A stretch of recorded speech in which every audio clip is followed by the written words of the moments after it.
Hello again, Struck Club. Today I'm finally bringing you my early access impressions of Songs of Conquest.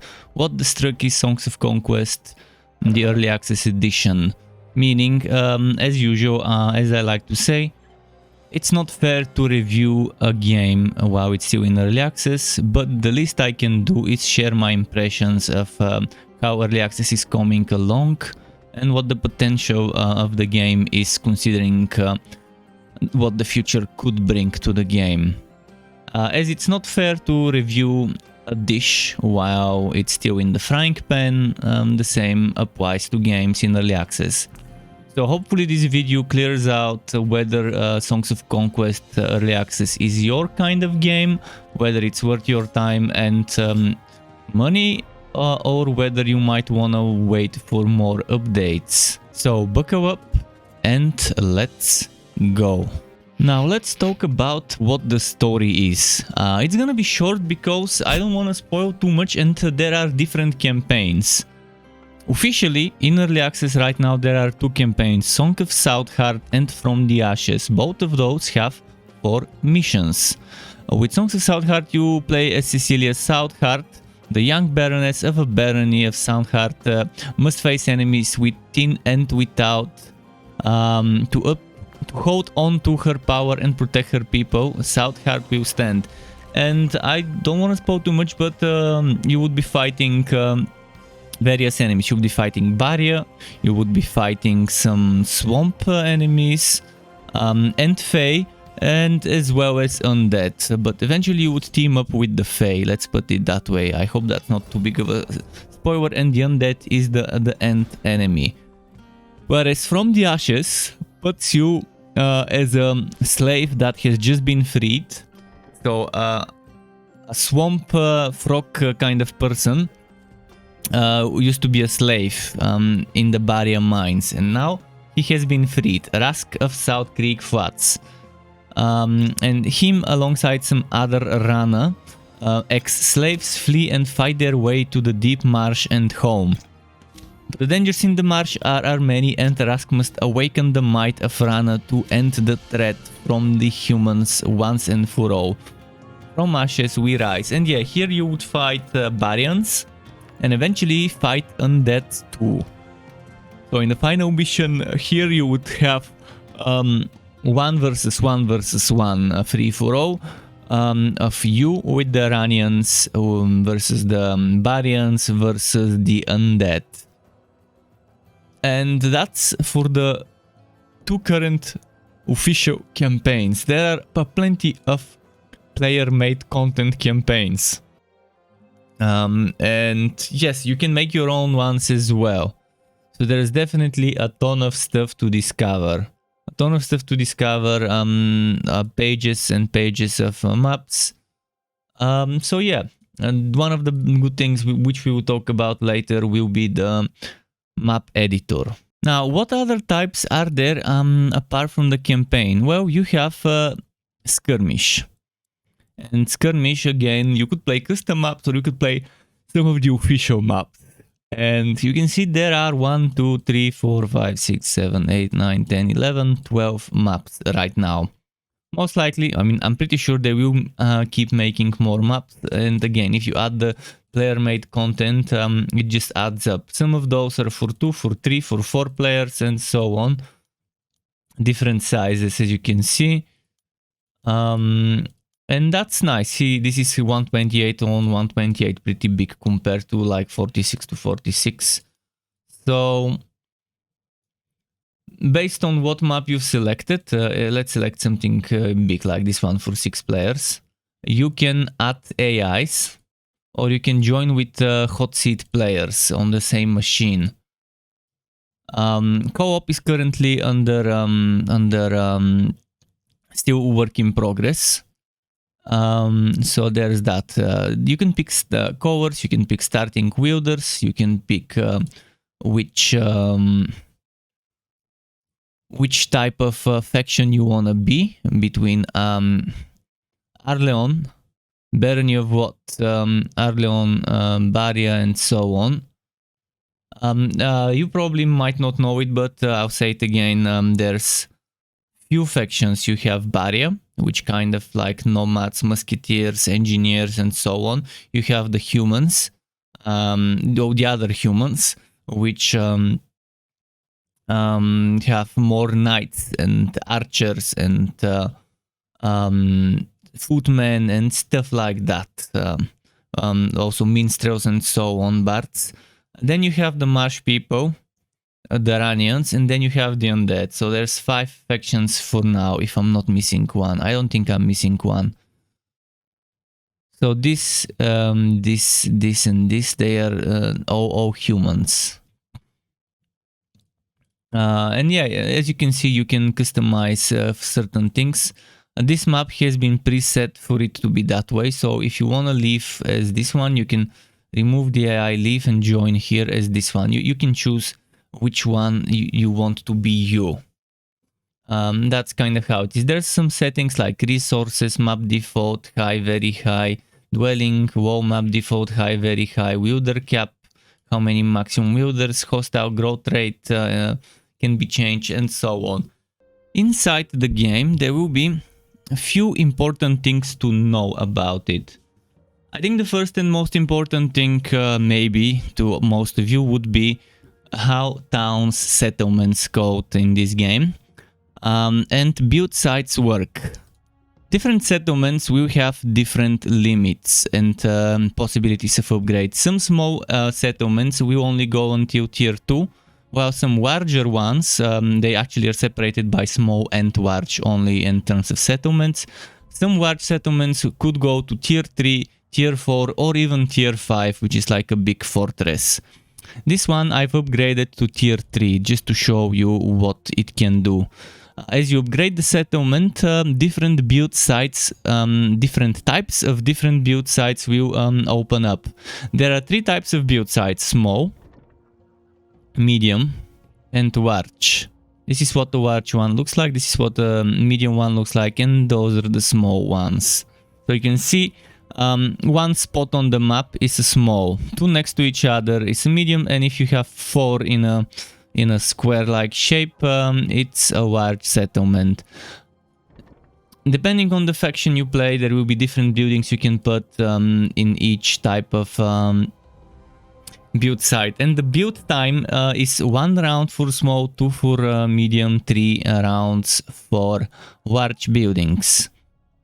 There are various different types of buildings you can make from unit recruitment buildings, such as this Piper's Post or the Red Den, and you can see what would be needed for the tier 2 if you plan on upgrading. Most buildings can be upgraded to tier 2, some even to tier 3, so keep that in mind. Yeah, some of the buildings provide you income of a certain resource like gold, like stone, or wood. Other than gold, stone, and wood, there are other resources such as glimmerweave, amber ore, ancient amber, and celestial ore. For those, you would need external places of income, such as picking up the resources or getting mines, or they're not really called mines other than the celestial ore mine, but the ancient amber one is a different one, but it's like a mine but with that resource. So I forgot the exact names, but there are places that would give you one every turn and so on. So pay attention to those resources. Something that's good to keep in mind is that there is a bazaar or a marketplace. It's called different, but there is a building where you can exchange products, a marketplace. I'll show you more about that later on. So once you've decided what you want to build, you just build it. There's also a guard tower, by the way, which is very useful if you're planning on defending that city a lot, if you expect a lot of attacks on that city. It gives you ballista, it gives you extra ranged and the basic ranged and melee units of the race, of the faction, and it increases the garrison. And more about the garrison in a moment. Every settlement has a garrison. Based on how many towers you have built and what the tier is, you would have different types of defenses. You can have 3 stacks of defending troops in the city, and you can also have a garrison and ballista. as well as a defending wielder. I can take this wielder fella. Let's end that turn. Let's start building something just to show you. And I can put him in the city and put him as a defender. And then he would be fortified in there, and when they attack, I would be able to use this wielder's power.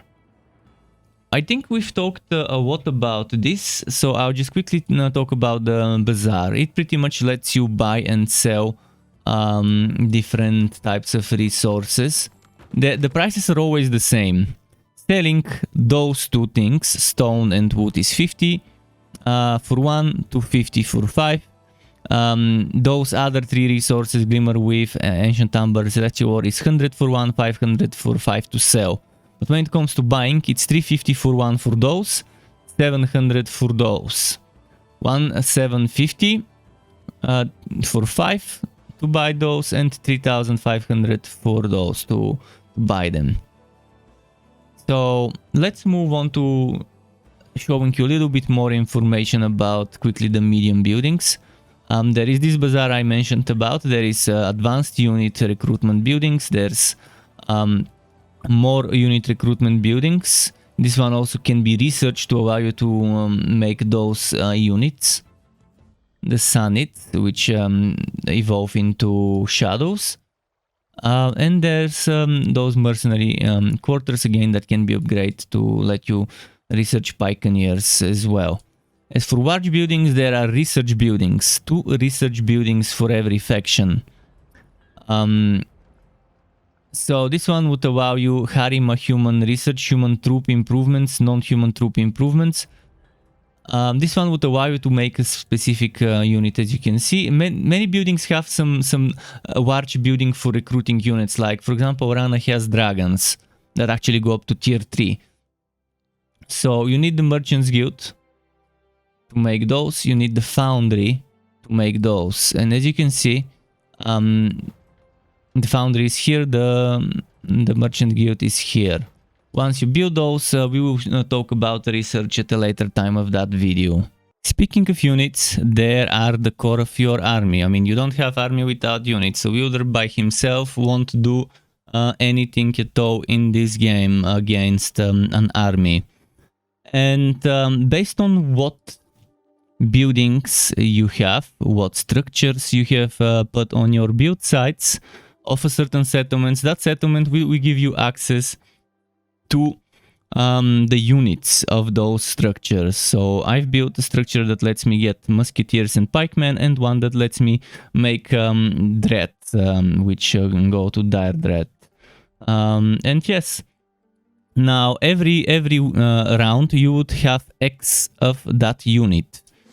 And you would be able to recruit that, and it will stockpile. So if you get 2 pikeneers, 1 round, the next round there will be 4, and then there will be 6, and so on.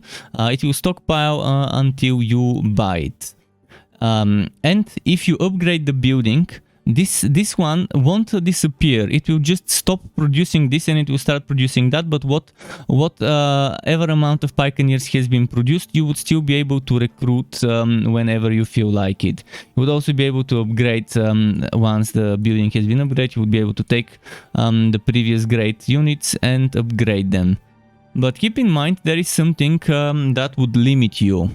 How many units an army can hold depends on the hero, the leader, the wielder's command. Every point of command gives you 1 unit in the army. And since it's 1, 2, 3, 4, 5, 6, 7, 8, 9, you need 9 commands. Or you can have 3 command or 2 command or 1 command from an item, and then have less into that from skills, from passive skills as you level up.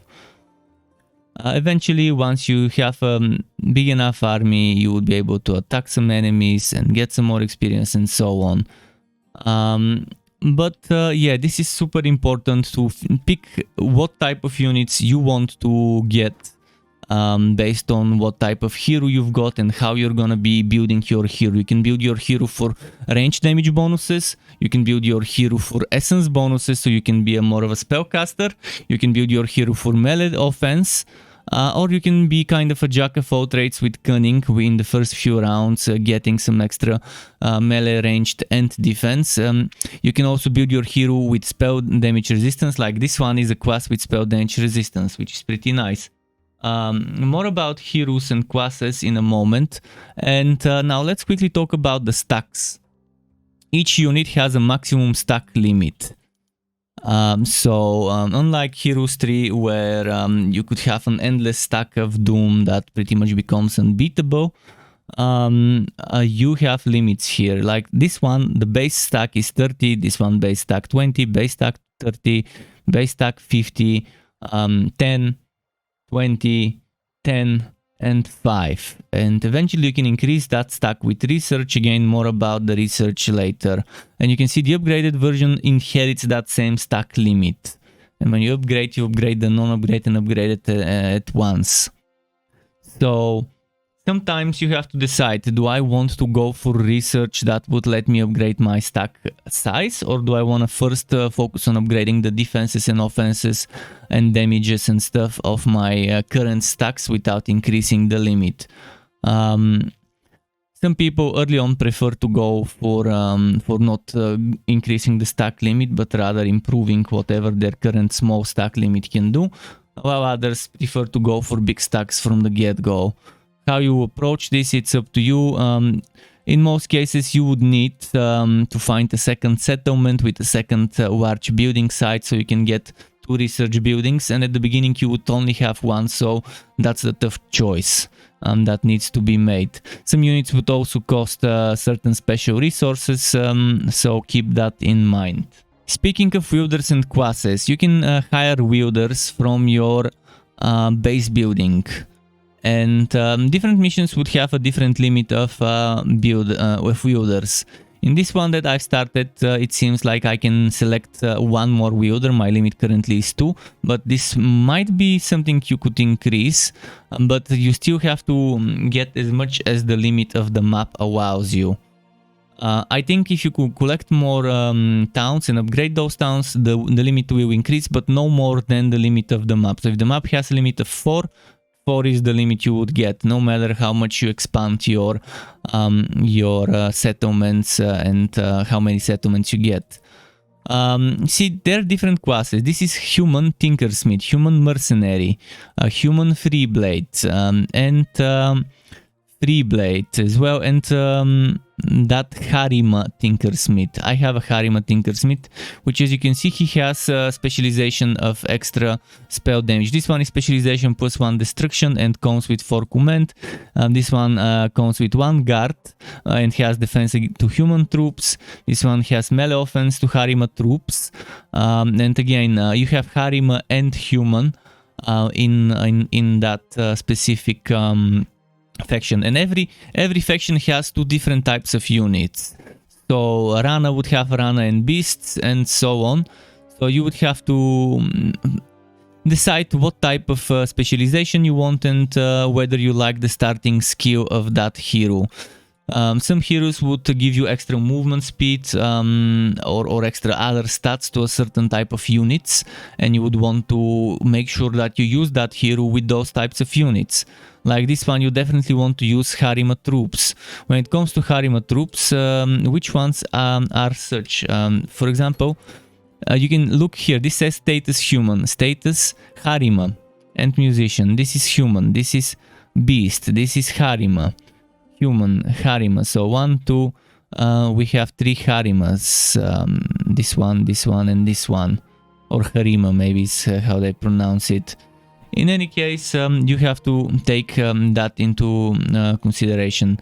Once you gain enough experience, a hero will level up.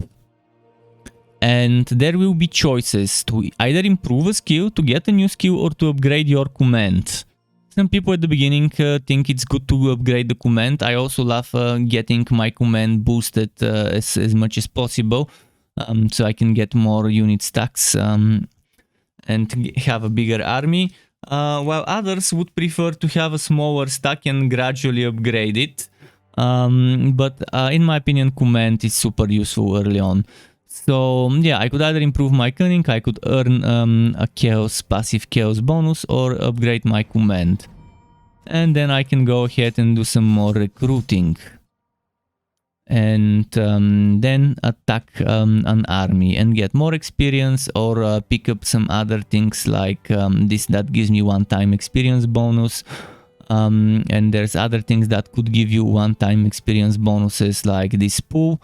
There are things that give you temporary bonuses that only apply during a fight, and temporary bonuses you would see on your wielder screen over here.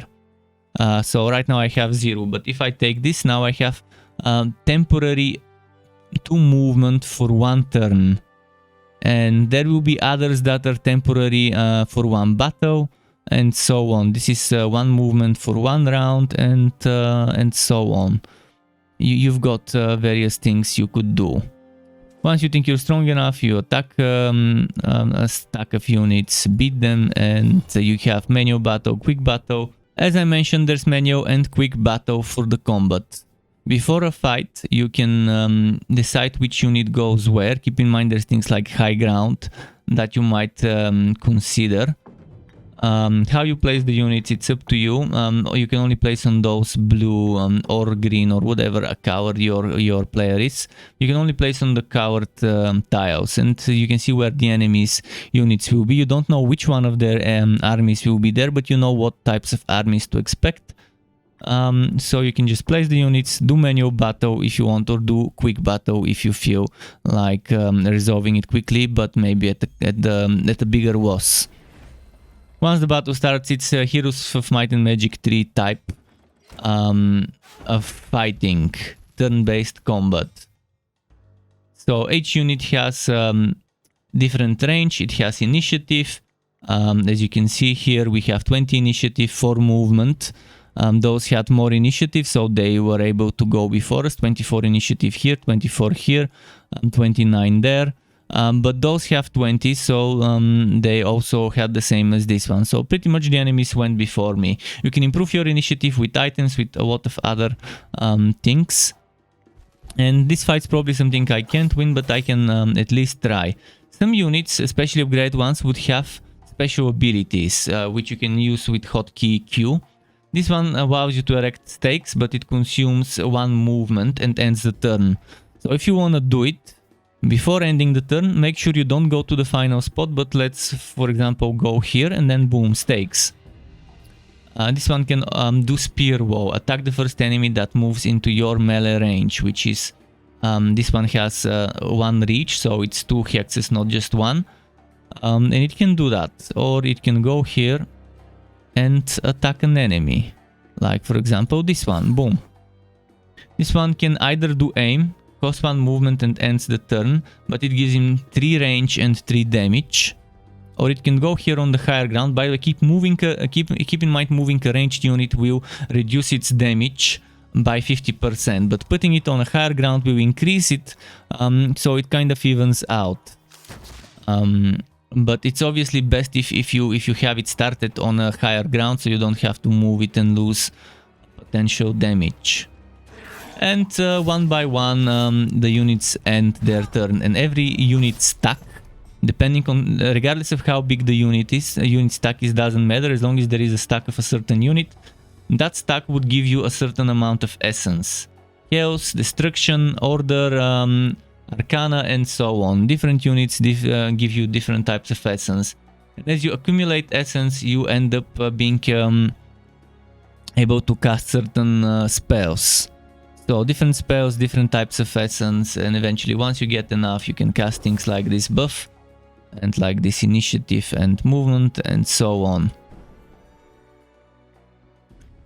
And yeah, bit by bit the battle goes on until one side wins. That's pretty much it. Straightforward. Hopefully I didn't miss something important about the combat. At the end of the battle, you would see a summary of the fight. You would see the total experience you have gained, the troops you have lost, and the troops the enemy has lost.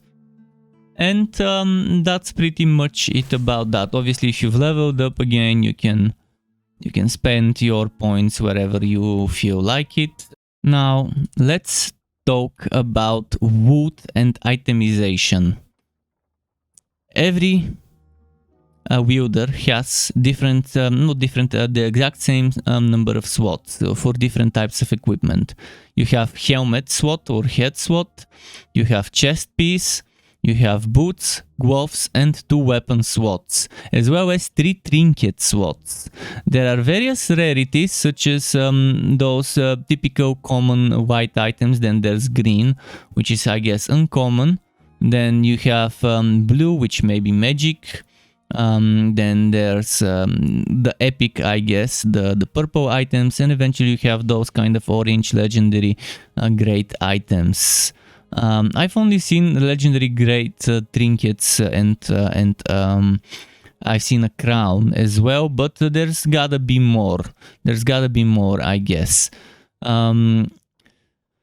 How you go on about your gear is up to you, whether you want more ranged offense or whether you want offense in general, both ranged and melee, whether you want something that gives you initiative and offense, or whether you want something that just gives you offense, something that consumes 2 hands, or maybe you can go something that's any hand or an off hand only, like a shield. See, like right now I can put a shield and this pistol. Or I can put the shield and the mace, or I can put the mace and the pistol. There are options. There are options how you can go on about those things, and this is the beauty of it. Based on what type of build and what type of armies you have, what types of skills you would be leveling up, you would get different bonuses. So do you stack melee damage or ranged? Do you want to get more initiative? Do you want more movement speed and initiative, or do you want to get view radius, things like that? Do you want defense but more for the price of view radius, or do you want to get less defense but some offense as well, again for the price of view radius? You make choices, and those choices define your hero alongside your skills and the specialization. So yeah, I think in terms of food it's nice. Once you beat a hero, you win their items, and when they come back they won't have those, and that's good for you. You weaken them bit by bit. Even if the hero returns, it's still you've dealt a blow to them by taking their gear. Eventually you can share items between heroes the same way you can share units between different armies, so that's pretty solid.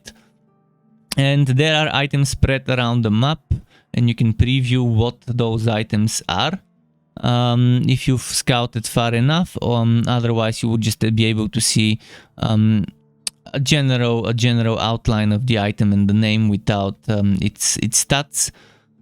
So some of those items you get from the map, others obviously you get from defeating other people who have obtained them before you. How you go on about it, it's up to you. But yeah, there's solid diversity, which really makes the game even more fun than it is. Research types, something I promised to talk about. Now, each faction would have one building for one type of research and another building for the other type of research. There will be one type of research that would allow you to research these things with building. It could be called differently, but it pretty much allows you plus one simultaneous building construction per base. So it allows you in each base to have one extra building at the same time. You can have this constructing, and at the same time you can have something constructing there. That's what it pretty much does. Just providing you an example for this. Then you have obviously so far for the races, for the factions I've tried, there has always been something that lets you use gold to research income of Glimmerweave, and then something that uses Glimmerweave, Ember, and Celestial War to increase your gold income. This has always been there under economy. Under Wielders research there has always been something that gives you Arcana, Creation, and Destruction. For Celestial or Glimmerweave and Amber. And then there have been each faction has two types of units they can research improvements for.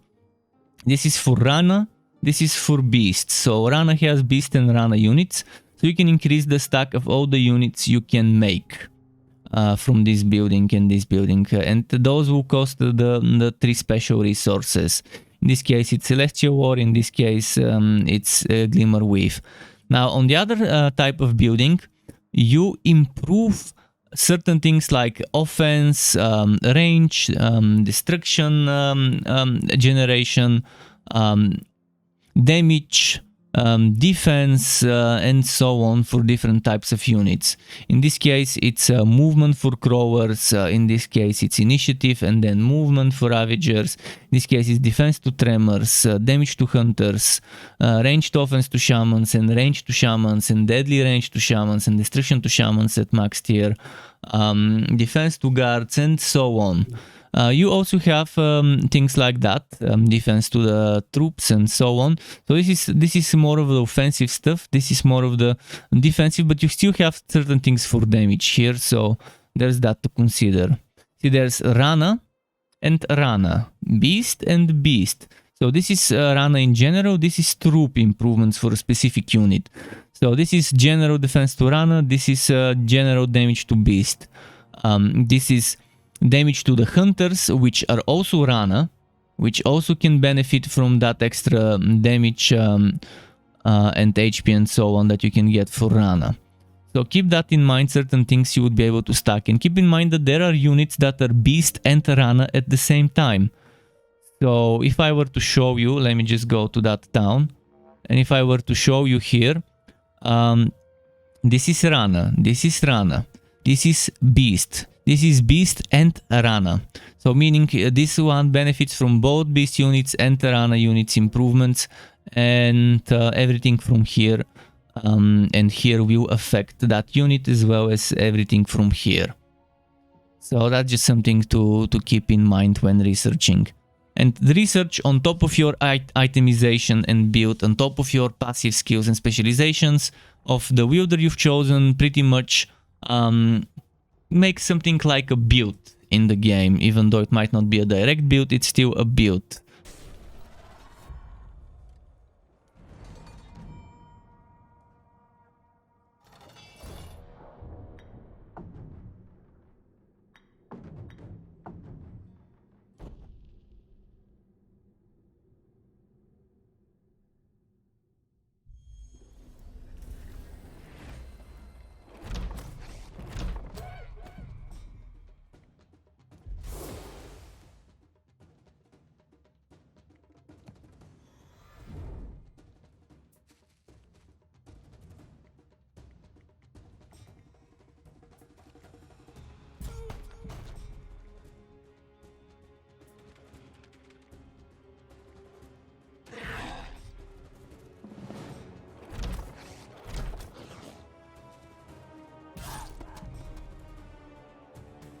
To get notified when I upload more content like this one or other builds and guides for Wooter and not so Wooter games, you can subscribe to my channel and hit that bell button to not miss out on notifications.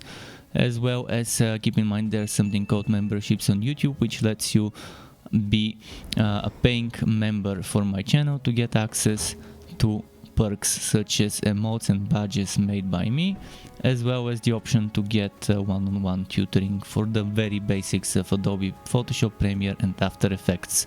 And memberships can be cancelled at any time if you no longer wanna be a member. Thanks for watching all the way until the end, Struck Web. Keep it cool until next time, and goodbye.